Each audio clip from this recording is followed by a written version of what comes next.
Welcome to the Worthy House, where we offer reality-focused writings on a variety of topics, often on history, politics, and, in general, on human flourishing in a post-liberal future.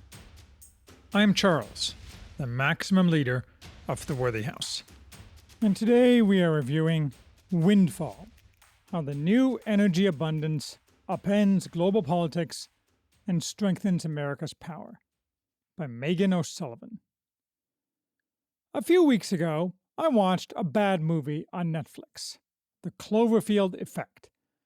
This near-future science fiction film, distantly related to the original Cloverfield, an updated Godzilla-type movie, revolved around a disastrous attempt to generate unlimited energy in space, needed because the entire world was 2 years from running out of all energy.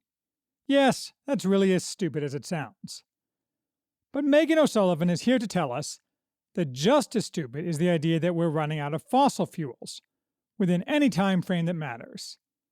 And she is further here to tell us what that means for our economy, our global position, and for the future stability of the world, both geopolitically and environmentally. My major complaint about this book is that while the material is interesting, the writing is not. It is dry, Sahara Desert dry.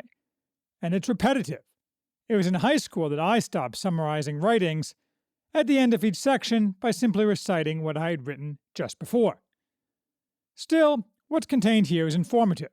And these days, when stupidity like fossil fuel divestment is the level of most energy discussions, and the energy abundance we have obtained, to our great good fortune, is deliberately downplayed by politicians in the media, merely being informative is a big step forward.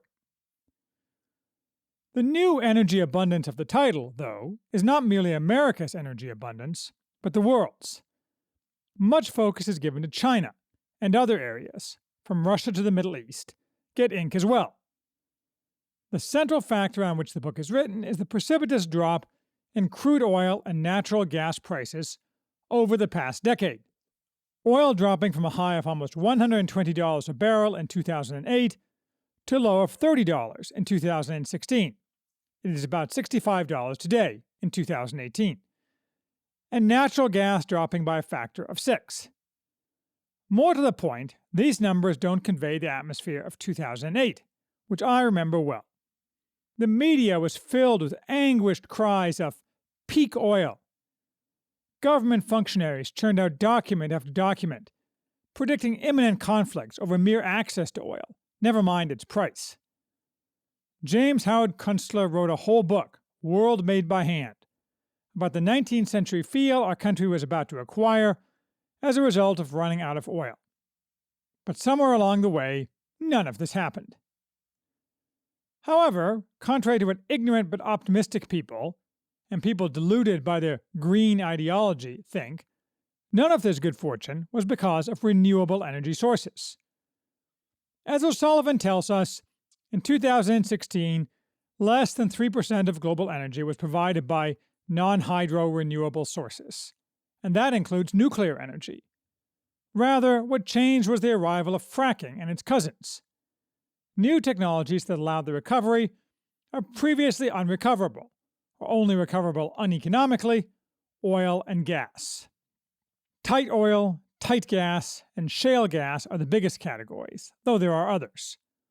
For practical purposes, or at least non-technical perception, they're all fracking, which was developed by private entrepreneurs with extensive government support, both direct, tax breaks and so forth, and indirect, mapping and other scientific help.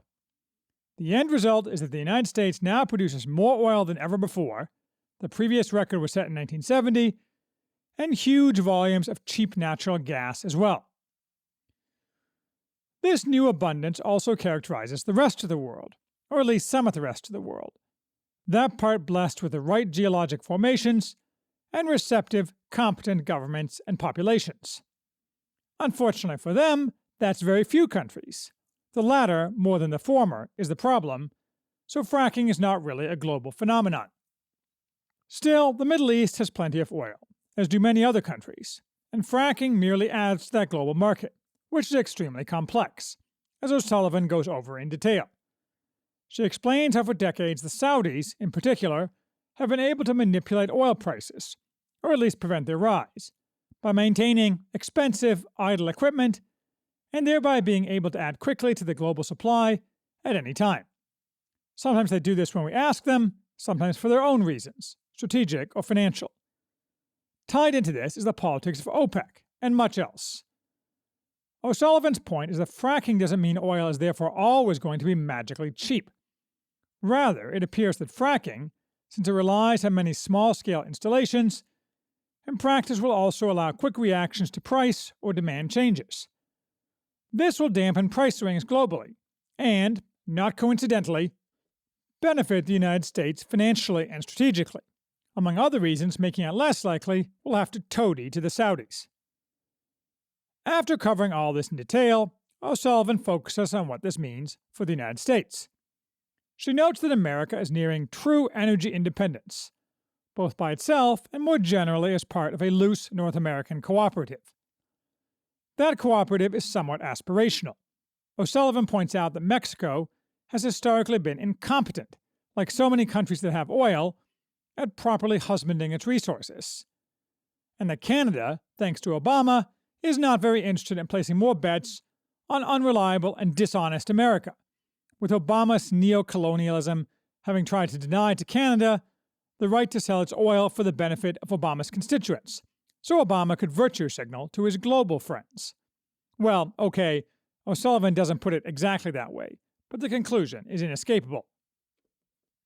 She then distinguishes energy independence, net out being greater than net in, from true autarky.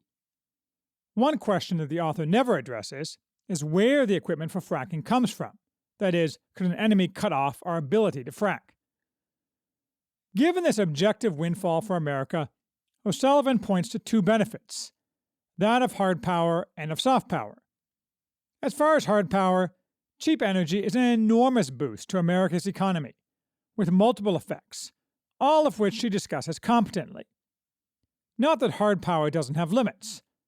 O'Sullivan notes that both in Kuwait and Iraq, the United States, if it was fighting for oil, got nothing at all from the countries it liberated, except a big bill and lots of dead people. Kuwait prohibits any foreign investment in its oil to this day. Thanks a lot, Kuwait. But our fist is stronger because we have cheap energy, and nobody would deny that.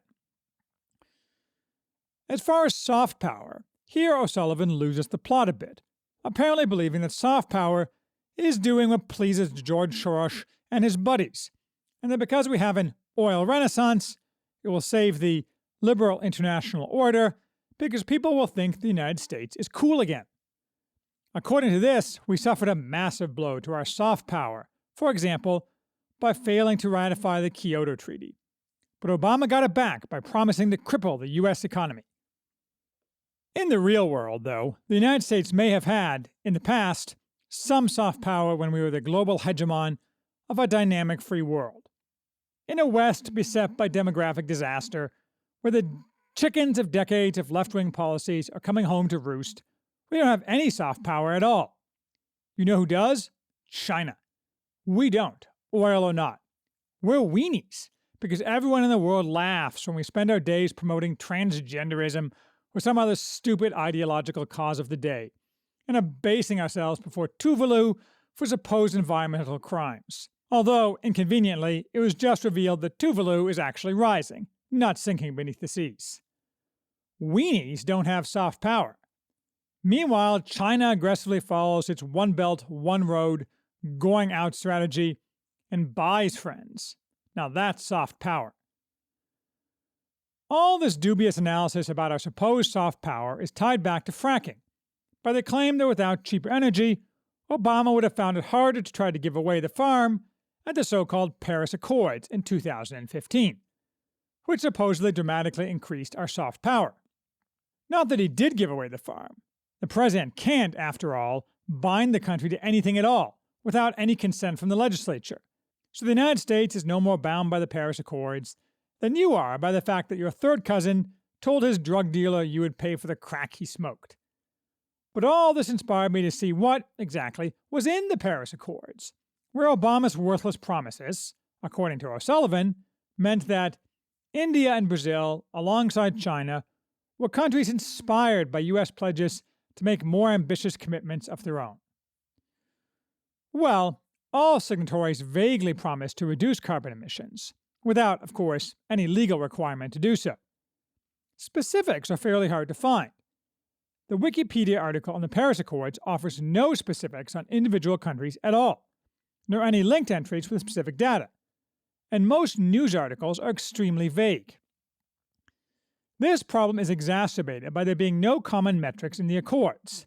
They were specifically rejected for obvious reasons, so each country's submission varies wildly in terminology and therefore meaning. You can, if you dig, locate the text of the actual submissions, but they are mostly impenetrable bureaucrat speak, and not comparable side by side. However, according to the Washington Post, China, in its submission, said that compared to 2005 levels, it would seek to cut its carbon emissions by 60 to 65% per unit of GDP by 2030. India said it would reduce its emissions per unit of economic output by 33 to 35% below 2005 by 2030. Let's break that down. Per unit of GDP means that if those countries' GDPs increase by 2030, as seems almost certain, by at least those percentages, absolute emissions will actually increase from those countries. On the other hand, the United States pledged to ignore its own GDP growth and cut absolute emissions by 28%, not by 2030, but by 2025. Seeing the farcical nature of this, China also released an official statement that it would make its best efforts to peak its emissions by 2030. Wow, bold.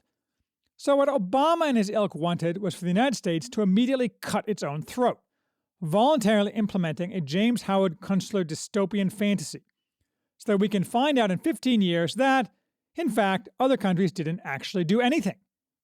And, in fact, according to a 2017 New York Times article, to nobody's surprise, no other relevant country is even meeting their initial goals, except for us, due to the substitution of natural gas for coal, not because of any government action, but because fracking has made gas cheaper. The propaganda nature of all this is shown by those little words, per unit of GDP, which appear almost nowhere in the news reporting about the Paris Accords, thereby giving the false impression that both the United States and giant countries like China and India are agreeing to the same types of actions, which is the exact opposite of the truth. Even more bizarrely, the other example of United States soft power O'Sullivan gives is that in 2009, before Obama visited China, Obama's team had a clever idea. Their idea: offer for free to China a resource assessment of China's own shale deposits and a subsequent workshop to provide the Chinese with information about how to develop and manage whatever wealth was discovered. Unsurprisingly, the Chinese seized the offer. What did the United States get? Hold on to your hats! We got the opportunity for extensive conversations, the first of their kind, between U.S. officials and their Chinese counterparts about oil markets, the role of the market in procuring energy, pricing mechanisms for natural gas, and other matters. Woo-hoo! Those were probably the first of their kind because they were the kind of conversations that automatically happen if and when needed. But I'm sure the Chinese were shrieking with laughter behind closed doors that we shoveled immensely valuable intellectual property to them in exchange for extensive conversations. That is, being allowed to yabber at them for a few hours. And, amazingly, China, it turns out, was not the only country interested in benefiting from American shale gas expertise. So we gave all our secrets to India too, and we were able to pave the way for conversations, more of those, yay, about India's heavy reliance on coal. I bet the Indians and the Chinese got drunk together and laughed at the entire team of Obama yokels. This is not soft power, it is the behavior of the village idiot.